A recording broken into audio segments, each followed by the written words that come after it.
कुंभमेळा हा आपल्या सगळ्यांकरता महत्त्वाचा आहे।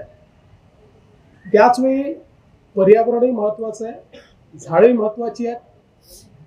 आणि मी असेल, शिंदेसाहेब असतील किंवा अजितदादा असतील, कोणाचंच हे मत नाही की अशा प्रकारची झाडं तोडली गेली पाहिजेत।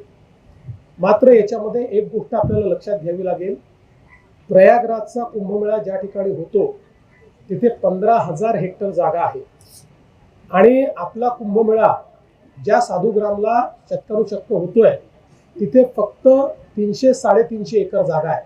15,000 हेक्टर आणि 350 एकर।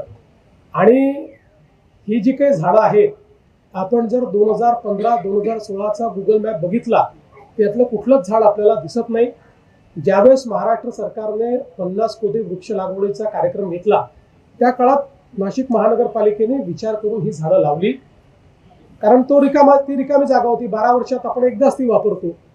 आता ज्यावेळी तिथे साधुग्रामचा विचार झाला त्यावेळी साधुग्राम तिथे तयार करता येत नाही, कारण डेन्स अशा प्रकारची झाडं झालेली आहेत आणि म्हणून आता हा प्रश्न निर्माण झालेला आहे। आता त्या संदर्भात मार्ग काढून कमीत कमी त्यातली झाडं कशी आपल्याला कापता येतील किंवा कापूच नाहीत, जी काही थोडी बहुत रिप्लांट करता येतील ती रिप्लांट करावी, जास्तीत जास्त झाडं वाचवावी, अजून काय अल्टरनेटिव्ह आहेत, अशा सगळ्या गोष्टीचा विचार आता त्या ठिकाणी चाललेला आहे।